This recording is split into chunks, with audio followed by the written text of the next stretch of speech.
Good morning students.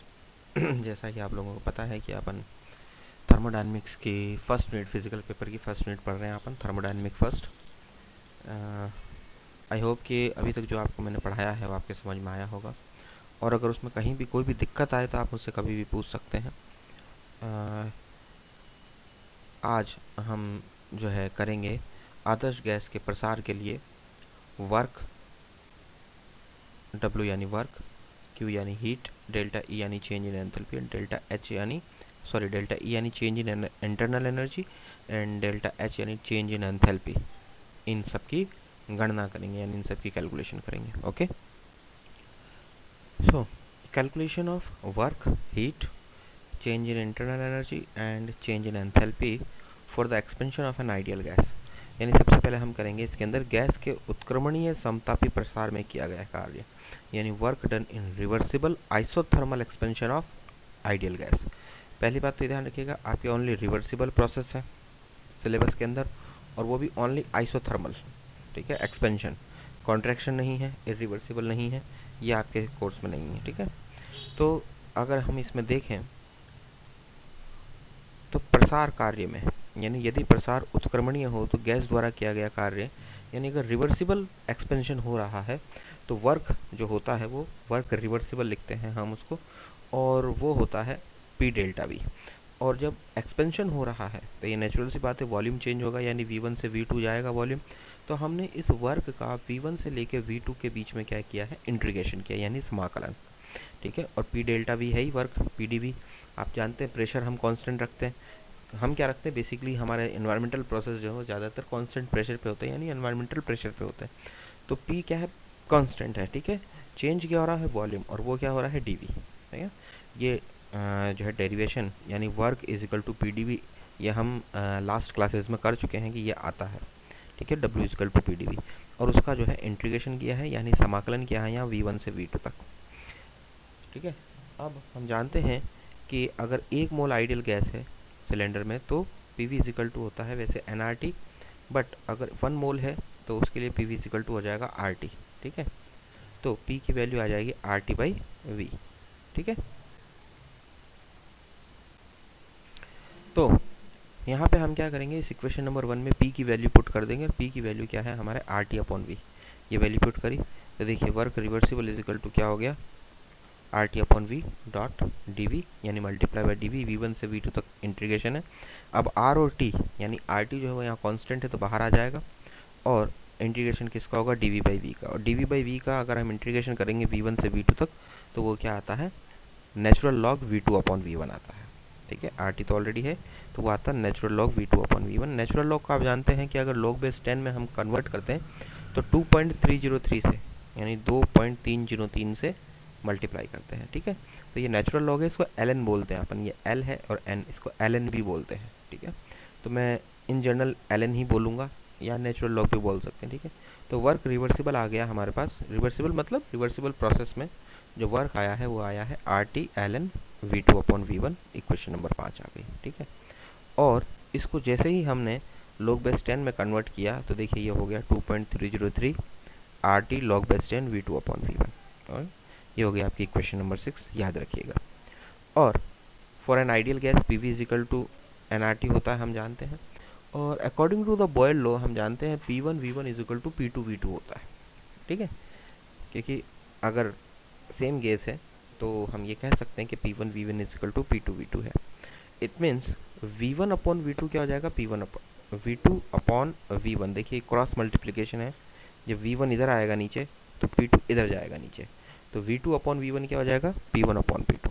ठीक है, तो ये हम यानी V2/V1 की जगह P1/P2 वैल्यू भी पुट कर सकते हैं, यानी फ्रॉम इक्वेशन नंबर 7 से हम V2/V1 की वैल्यू पुट करेंगे इक्वेशन नंबर 5 में, यहाँ भी कर सकते हैं, इक्वेशन नंबर 6 में, यानी यहाँ भी कर सकते हैं। तो वर्क रिवर्सिबल क्या हो जाएगा, RT नेचुरल लॉग V2/V1 की जगह क्या आ जाएगा, P1/P2, है ना, और उसको लॉग बेस 10 में भी कन्वर्ट कर सकते हैं, ये इक्वेशन नंबर 8 होगी। ठीक है, यानी ये लिख सकते हैं हम दोनों में से कोई से भी एक ही बात। अब यहाँ हम बात करेंगे, कैलकुलेशन करेंगे डेल्टा ई की, क्योंकि हमने जो जो चीज़ें बोली थी, वर्क की हो गई कैलकुलेशन, उसके बाद में इंटरनल एनर्जी की। अब देखिए हम जानते हैं कि एक आइसोथर्मल प्रोसेस है, आइसोथर्मल प्रोसेस का टेम्परेचर क्या रहेगा, कांस्टेंट। कांस्टेंट टेम्परेचर का मतलब क्या है, डेल्टा टी यानी d T is equal to zero. और जब भी डी टी जीरो होता है तो वहाँ पे change in internal energy is equal to also zero, ठीक है। And internal energy of an ideal gas is only the function of temperature. ये भी हम कर चुके हैं डेरिवेशन कि इंटरनल एनर्जी जो है वो केवल टेम्परेचर का फंक्शन है। और अगर टेम्परेचर ही जीरो है, यानी चेंज इन टेम्परेचर जीरो हो रहा है, टेम्परेचर जीरो नहीं है, चेंज इन टेम्परेचर, यानी डी टी अगर जीरो है तो चेंज इन इंटरनल एनर्जी भी क्या होगा, जीरो होगा। यानी आइसोथर्मल एक्सपेंशन जब होता है तो इंटरनल एनर्जी में चेंज क्या होता है, जीरो होता है, ठीक है। देन कैलकुलेशन ऑफ Q यानी हीट की कैलकुलेशन अगर हम करें तो according to the first law of thermodynamics we know that Q is equal to delta E plus W, ठीक है। डेल्टा ई प्लस डब्ल्यू होता है, तो डेल्टा ई हमने अभी देखा जस्ट पहले कि जीरो है, तो Q इज इक्वल टू क्या हो जाएगा, W. It means in isothermal expansion of gas जितना हीट दोगे आप वो सारा का सारा वर्क में यूज होगा। और वर्क कितना था, ये था वर्क, अभी आपने थोड़ी देर पहले देखा था वर्क, ये रहा, है ना। इक्वेशन नंबर 8 देखी थी, है ना, 6 देखी थी, 5 देखी थी, ये सब वर्क की ही इक्वेशंस थी। तो वर्क जो है वो क्यू रिवर्सिबल क्यू के इक्वल है, ठीक है। तो यानी जितना वर्क था उतना को उतना क्यू है, और क्यू कितना हो जाएगा, N R T natural log V two upon V one. N R T हमने लगाया because of number of moles, अगर एन है तो, और अगर वन ले लोगे तो ओनली आर टी आ जाएगा, है ना। तो ये कोई इतना कोई इशू वाली बात नहीं है। तो Q इज इक्वल टू हो जाएगा N R T natural log V two upon V one, या N R T natural log P one upon P two, ठीक है। इस तरीके से ये होगा। देन हम करते हैं calculation of change in enthalpy यानी डेल्टा एच। डेल्टा एच की कैलकुलेशन करते हैं। हम जानते हैं कि एच का फॉर्मूला होता है ई प्लस पी वी। तो delta H is equal to क्या हो जाएगा, delta E plus delta P V, ठीक है। And we know that P V is equal to R to R T for one mole. तो अगर हम यहाँ P V is equal to R T put करते हैं वैल्यू, तो देखिए क्या होएगा, delta H is equal to delta E plus R तो कांस्टेंट है, तो डेल्टा टी मतलब डेल्टा किसके आगे आएगा, टेम्परेचर के आगे आएगा, यानी आर डेल्टा टी। और हम जानते हैं कि आइसोथर्मल प्रोसेस है तो delta T is equal to क्या है, यहाँ जीरो है। सो डेल्टा टी अगर जीरो है तो आर डेल्टा टी की वैल्यू जीरो हो जाएगी। इसमें it means delta H is equal to क्या हो जाएगा, डेल्टा ई। यानी एंथैल्पी चेंज जो है वो बिल्कुल कितना होगा, इंटरनल एनर्जी में चेंज के बराबर होगा। और अभी हमने थोड़ी देर पहले ही देखा था, यहाँ देखिए कि इंटरनल एनर्जी में चेंज तो जीरो था। अगर हम ये कह रहे हैं कि एंथैल्पी में चेंज इंटरनल एनर्जी के बराबर है, और हम ये कह रहे हैं कि इंटरनल एनर्जी में चेंज जीरो है, it means change in enthalpy is also zero, ठीक है। तो देखिए आप, ये सारी चीज़ें हो गई जो हमारे को पूछी गई थी। यानी हमारी जो डेरिवेशन थी, हमने वर्क की कर डेरिवेशन कर ली, हीट की कर ली, इंटरनल एनर्जी की कर ली, और चेंज इन एंथैल्पी कर ली, ठीक है। तो ये एक बड़ा क्वेश्चन आता है, ध्यान रखिएगा, डेरिवेशन आती है जिसमें ये सारी चीज़ें पूछी जाती हैं। तो ये 3 या 4 पेज में ये कंप्लीट होती है डेरिवेशन, और आपको सबका एक एक करके यहाँ पे एक्सप्लेनेशन देना होता है, ठीक है। देन उसके बाद में है एडियाबेटिक प्रोसेस। देखिए यहाँ पर भी एक्सपेंशन है, अगर आप देखें तो एक्सपेंशन है, वो भी एडियाबेटिक प्रोसेस में है, ठीक है। यानी आइसोथर्मल और एडियाबेटिक प्रोसेस दो ही प्रोसेस अपने को पढ़ने हैं, और वो भी सिर्फ एक्सपेंशन में, कॉन्ट्रैक्शन में नहीं पढ़ने हैं, ठीक है। तो यहाँ पर जो है अब हमें करना है adiabatic expansion of ideal gas, ठीक है।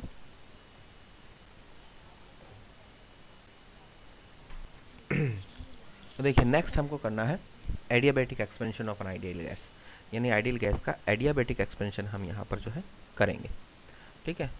तो from the first law of thermodynamics we know that delta E is equal to Q minus W, but if it is a adiabatic process there is no exchange of heat between system and surrounding. यानी कहने का मतलब ये है कि प्रथम नियम से, थर्मोडायनेमिक्स यानी उष्मागतिकी के प्रथम नियम से हम जानते हैं कि चेंज इन इंटरनल एनर्जी यानी आंतरिक ऊर्जा में परिवर्तन बराबर क्या होता है, उष्मा माइनस कार्य, ठीक है। तो ये एडियाबेटिक प्रोसेस है। एडियाबेटिक प्रोसेस हम जानते हैं आइसोलेटेड सिस्टम होता है, यानी ना तो वो सराउंडिंग से हीट लेता है और ना सराउंडिंग में हीट देता है। तो उस केस में क्यू क्या होता है, जीरो। और जब क्यू जीरो होगा तो delta E is equal to क्या हो जाएगा, माइनस डब्ल्यू। यानी कि आंतरिक ऊर्जा में जो किया गया कार्य है वो माइनस में होगा। या हम ये कह सकते हैं कि इस केस में adiabatic expansion of gas, work done by the system on surrounding, so the internal energy और टेम्परेचर ऑफ सिस्टम डिक्रीजेज। क्योंकि इस केस में क्या होता है कि जो गैस है वो सराउंडिंग पे वर्क करती है, यानी पिस्टन को बाहर की तरफ धकेलती है ना। तो गैस ऐसा कैसे कर पा रही है कि वो अपनी इंटरनल एनर्जी को खर्च कर रही है, और जब वो अपनी इंटरनल एनर्जी को खर्च करेगी तो गैस की इंटरनल एनर्जी कम हो जाएगी, या हम ये कह सकते हैं कि गैस का टेम्परेचर कम, क्योंकि इंटरनल एनर्जी कम होगी तो गैस का जो टेम्परेचर है वो कम होगा, यानी गैस कैसे होगी, कूल होगी। तो इस टाइप से यानी कि यहाँ पर गैस वर्क कर रही है सराउंडिंग पे, तो वो वर्क क्या होता है, माइनस में होता है। जब बाहर से गैस पे वर्क किया जाता है एक्सटर्नल वर्क, तो वो वर्क होता है पॉजिटिव, और जब गैस वर्क करती है सराउंडिंग पे तो वो वर्क होता है नेगेटिव। यानी कि यहाँ पर जो इंटरनल एनर्जी में चेंज हुआ है वो वर्क के नेगेटिव जितना हुआ है वर्क उसके इक्वल है। ठीक है, ये चीज़ है। If external pressure is P, अब हम कह रहे हैं एक्सटर्नल प्रेशर है पी, और वॉल्यूम में जो चेंज हुआ है वो हुआ है डेल्टा वी, क्योंकि इंक्रीज हुआ है वॉल्यूम बाहर की तरफ, हमने कहा कि प्रेशर दिया गया है तो वॉल्यूम इंक्रीज हुआ है। सो द वर्क डन, जो वर्क होगा वो कितना होगा, पी डेल्टा वी। ठीक है, तो work done is equal to P delta V. तो डेल्टा ई की वैल्यू क्या आ जाएगी, माइनस पी डेल्टा वी, क्योंकि वर्क जो है वो क्या है, नेगेटिव है हम कह रहे हैं, तो delta E is equal to हो जाएगा माइनस पी डेल्टा वी। ये हो गया आपकी इक्वेशन नंबर 4। और अगर हम कहें change in temperature is D T, क्योंकि टेम्परेचर क्या हो रहा है, डिक्रीज हो रहा है, तो चेंज इन टेम्परेचर यानी जो टेम्परेचर डिक्रीज हुआ है वो कितना हुआ है, d T. Then at constant volume, constant volume पे क्या हो जाएगा, delta E upon delta T is equal to C V. ये आपको ज़रूर याद रखना है कि अगर टेम्परेचर चेंज जो हो रहा है, यानी टेम्परेचर डिक्रीज हो रहा है और वो जो टेम्परेचर चेंज है वो डी टी है, तो कांस्टेंट वॉल्यूम पे यानी कि नियत आयतन पर d delta E upon delta T is equal to होता है सी वी, क्योंकि सी वी क्या है, heat capacity at constant volume, ये आपने पढ़ चुके हैं। तो इसीलिए आंतरिक ऊर्जा में परिवर्तन इस पर ताप के साथ में आंतरिक ऊर्जा में जो परिवर्तन होता है वो क्या होता है, नियत आयतन पर ऊष्माधारिता के बराबर होता है, यानी कि delta E upon delta T is equal to C V. तो इसको हम इस तरीके से लिख सकते हैं, delta E is equal to C V D T या सी वी डेल्टा ई। ठीक है, सी वी डेल्टा ई हो गया ये। और फ्रॉम इक्वेशन 3 हम जानते हैं delta E is equal to क्या है, माइनस डब्लू है, यानी कि हम इसको लिख सकते हैं माइनस डब्लू करके लिख दे, minus W is equal to C V delta T, या W is equal to minus C V delta T लिख सकते हैं। तो हमने लिखा है W is equal to minus C V delta T, तो डब्लू इज इक्वल टू क्या हो जाएगा, सी वी, और डेल्टा टी को हम लिख सकते हैं T two minus T one. ये हो गया आपकी इक्वेशन नंबर 6। ठीक है, और एक्सप्लेन वर्क डन, यानी इक्वेशन नंबर 6 वो क्या कर रही है, explain work done in adiabatic expansion of gas. तो जो इक्वेशन नंबर 6 है ये वर्क को एक्सप्लेन कर रही है एडियाबैटिक प्रोसेस में, कि एडियाबैटिक प्रोसेस में जितना वर्क होता है उसको एक्सप्लेन किया गया है यहाँ पर। ठीक है, क्योंकि देखिए यहाँ माइनस इसीलिए भी आया है, आप देखिए वर्क कभी नेगेटिव नहीं होता, अगर आप देखेंगे तो टेम्परेचर डिक्रीज हो रहा है, और अपन ने यहाँ लिखा है देखिए टेम्परेचर क्या हो रहा है, डिक्रीज हो रहा है, इट मीन्स T2 की वैल्यू कम होगी, T1 की ज़्यादा होगी, तो ये वैल्यू ऑलरेडी नेगेटिव आएगी, और negative multiply by negative positive हो जाता है। ठीक है, तो हम यहाँ करेंगे from equation number 4 and 5। 4 and 5 से अगर हम देखें तो देखिए 5 में सी वी डेल्टा टी है, और 4 में अगर हम देखें तो माइनस पी डेल्टा वी है, दोनों ही इंटरनल एनर्जी की वैल्यू है। ठीक है, यानी फ्रॉम इक्वेशन नंबर 4 एंड 5, तो C V delta T is equal to हो जाएगा पी डेल्टा वी माइनस का पी डेल्टा वी। ठीक है, और इनफाइनाइट सिम्बली चेंज के लिए, यानी कि अगर बहुत माइन्यूट यानी कि न्यूनतम परिवर्तन है, तो उसके लिए हम डेल्टा को किस फॉर्म में लेते हैं, डी की फॉर्म में लेते हैं। ठीक है, यानी कि C V D T is equal to क्या हो जाएगा, minus P delta P D V. ठीक है, minus P D V, and according to the first ideal gas equation we know that P V is equal to R T for 1 mole of gas, यानी 1 mole gas के लिए P V is equal to R T होता है, हम जानते हैं। तो P की वैल्यू क्या हो जाएगी, आर टी अपॉन वी, ये वैल्यू हम पुट करेंगे कहाँ, इक्वेशन नंबर 7 में। तो इक्वेशन नंबर 7 में हमने जब पी की वैल्यू पुट करी तो आर टी अपॉन वी थी, तो ये वैल्यू पुट करी तो आ गया C V D T is equal to minus R T dot D V by V. ठीक है, ये चीज़ है।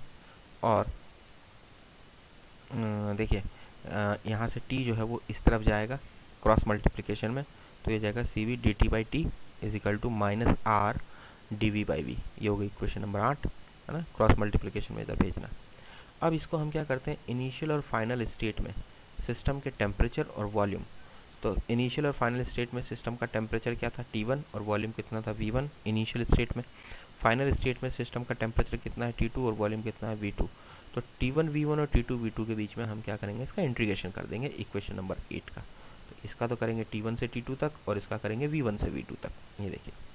और CV हमने यहाँ माना है कि heat capacity at constant volume, यानी CV के ऊपर यहाँ पर जो है हम कह रहे हैं कि टेम्परेचर का कोई इफेक्ट नहीं पड़ रहा है। तो यहाँ पर हम कह रहे हैं कि जो CV है उसको ताप पर निर्भर नहीं मान रहे हम, तो वो कांस्टेंट है तो उसको बाहर ले लिया। तो T1 से T2 तक हम इंटीग्रेशन किसका करेंगे, dt/T का। और इधर R ऑलरेडी कांस्टेंट है ही, तो उसको हम बाहर ले लेंगे और -R बाहर आ गया, तो V1 से V2 तक इंटीग्रेशन किसका करेंगे हम, dV/V का। ठीक है। और आप जानते हैं कि जब इसका इंटीग्रेशन करेंगे तो हम इसको कन्वर्ट करेंगे log बेस E, तो CV log base E T2/T1 is equal to -R log base E V2/V1। ठीक है। तो log base E T2/T1 is equal to क्या हो जाएगा, ये इधर आ जाएगा CV, है ना। तो ये हो जाएगा R/CV log बेस, देखिए ये माइनस हटाया है क्योंकि इसको उल्टा कर दिया हमने, V1/V2 कर दिया। ठीक है। तो माइनस किस में कन्वर्ट हो जाएगा, प्लस में, ध्यान रखिएगा कोई मिस प्रिंटिंग नहीं है ये। यहाँ माइनस इज इक्वल टू, यहाँ पे माइनस को हमने प्लस में कन्वर्ट किया क्योंकि ये उल्टा हो गया V1/V2। तो log बेस E T2/T1 क्या हो जाएगा, ये CV इधर चला जाएगा, क्रॉस मल्टीप्लिकेशन नीचे, तो ये हो जाएगा R/CV log base E V1/V2। And we know that CP minus CV is equal to R होता है। तो हमें क्या करना है, R/CV चाहिए, तो हमने इस पूरी इक्वेशन को, ये CP minus CV is equal to R, इसको पूरी को किससे डिवाइड कर देंगे, CV से। अगर इसे पूरे को CV से डिवाइड करेंगे तो R/CV आएगा और CP/CV आएगा, माइनस CV/CV आएगा। और CP/CV को हम रख रहे हैं गामा, और CV/CV तो 1 हो जाएगा, तो ये पूरी वैल्यू क्या हो जाएगी, गामा-1। किसकी वैल्यू हो जाएगी, R/CV की। तो R/CV की वैल्यू हो गई गामा-1, ये इक्वेशन नंबर 9 में हम पुट कर देंगे। तो देखिए log base E T2/T1 is equal to क्या हो गया, गामा-1 log बेस E V1/V2, यही चल रहा अपना V1/V2। ठीक है।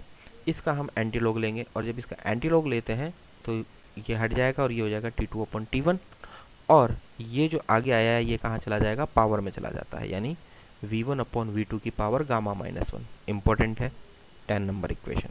डायरेक्ट ऐसी इक्वेशन दे देते हैं और बोलते हैं इसको प्रूफ करो। ठीक है। तो यहाँ तक का आपको करना पड़ता है, यानी गामा-1 ये होता है एंटीलॉग लेने पर। ठीक है। अब देखिए इसको हम ऐसे भी लिख सकते हैं T2 V2 गामा-1, क्योंकि ये जो गामा-1 है ये V1 के ऊपर भी है, V2 के ऊपर भी है, यानी पूरे के ऊपर है। तो T2 V2 गामा-1 और T1 V1 गामा-1। ठीक है। ये हो गई इक्वेशन नंबर 11। इसका मतलब क्या है कि TV gamma is equal to constant. अगर 1 और 2 हटा दें तो ये हो जाएगा TV gamma is equal to constant. तो ये भी आ जाता है कि TV की power gamma is a constant. Please इसे प्रूफ करो, तो आपको ये प्रूफ करना पड़ता है। And from ideal gas equation अगर हम देखें तो P1 V1/T1 is equal to P2 V2/T2 होता है। वैसे तो R आता है पर वो R कांस्टेंट है तो कट जाता है। तो हम जानते हैं अगर सेम गैस है और उसके लिए दो अलग अलग ताप हैं, अलग अलग दाब हैं, तो उसके लिए हम ये लिख सकते हैं कि P1 V1/T1 is equal to P2 V2/T2 होता है। ठीक है। तो T2/T1 क्या हो जाएगा, देखिए क्रॉस मल्टीप्लिकेशन में जाएगा, T2 इधर आएगा तो ये P1 V1 नीचे आ जाएगा, यानी P2 V2/P1 V1 हो जाएगा, ये हो जाएगा। और T2/T1 की वैल्यू हम जानते हैं V1/V2 की पावर गामा-1 है। ठीक है। तो ये देखिए ये वापस क्रॉस मल्टीप्लिकेशन होगा तो V2 नीचे और V1 ऊपर, तो एक तरीके से क्या हो गया है, वापस V1/V2 आया और उसकी पावर है 1 और यहाँ पावर है गामा-1, तो 1 से -1 कट जाएगा तो बचेगी क्या, केवल गामा बचेगी। यानी हम ये लिख सकते हैं कि P2/P1 is equal to V1/V2 की पावर गामा। आई थिंक ये चीज़ आपके समझ में आ गई होगी कि जब ये क्रॉस मल्टीप्लिकेशन में होगा V1 ऊपर V2 नीचे, तो V1/V2 की पावर क्या है 1 और यहाँ क्या है गामा-1, तो -1 से 1 कट जाएगा तो बचेगा क्या, V1/V2 की पावर गामा। ये हो गई आपकी इक्वेशन नंबर 13। और इसको हम इस तरीके से भी लिख सकते हैं, देखिए क्या लिखेंगे, P2 V2 की power gamma is equal to P1 V1 की पावर गामा, यानी PV is equal to constant. तो ये क्वेश्चन भी आ जाता है सीधा कि PV की power gamma is equal to constant, prove that. तो ये भी आपको करना पड़ सकता है। ये होगी इक्वेशन नंबर 14। एक और रिलेशन बन सकता है इससे कि P1 V1 इसी से बनेगा, देखिए कहाँ गया, ये रहा।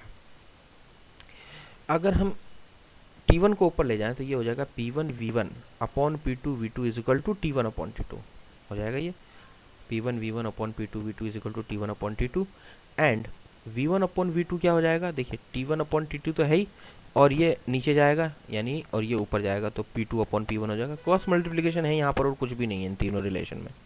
तीन रिलेशन निकालेंगे हम, तीनों में सिर्फ और सिर्फ क्रॉस मल्टीप्लिकेशन है।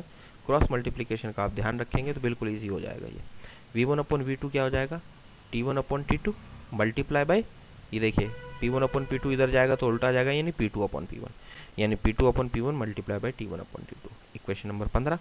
ठीक है, ये जो इक्वेशन नंबर 15 से V1 अपॉन V2 की जो वैल्यू आई है ये पुट करेंगे हम इक्वेशन नंबर 10 में। देखिए इक्वेशन नंबर 10 क्या थी, ये थी V1 upon V2 power gamma minus 1। यहाँ पर वो वैल्यू पुट करेंगे V1 अपॉन V2 की हम। ठीक है, तो यहाँ पर हम वैल्यू पुट करेंगे इक्वेशन नंबर 10 में। तो इक्वेशन नंबर 10 थी यही थी T2 upon T1 is equal to, एक तो ये आ जाएगा P2 अपॉन P1 पावर आ जाएगी gamma minus 1, T1 upon T2 power आ जाएगी गामा माइनस 1। ठीक है, तो ये जो चीज़ है ये क्रॉस मल्टीप्लिकेशन में इधर जा सकती है और इधर जब जाएगी ये तो T2 अपॉन T1 तो था ही और मल्टीप्लाई बाय ये T1 अपॉन T2 का उल्टा हो जाएगा यानी T2 अपॉन T1। अब T2 अपॉन T1 की पावर 1 है और T2 अपॉन T1 की पावर गामा माइनस 1 है तो 1 से 1 कट जाएगा और ये तो एज इट इज़ रहेगा ही यानी P2 अपॉन P1 की पावर गामा माइनस 1।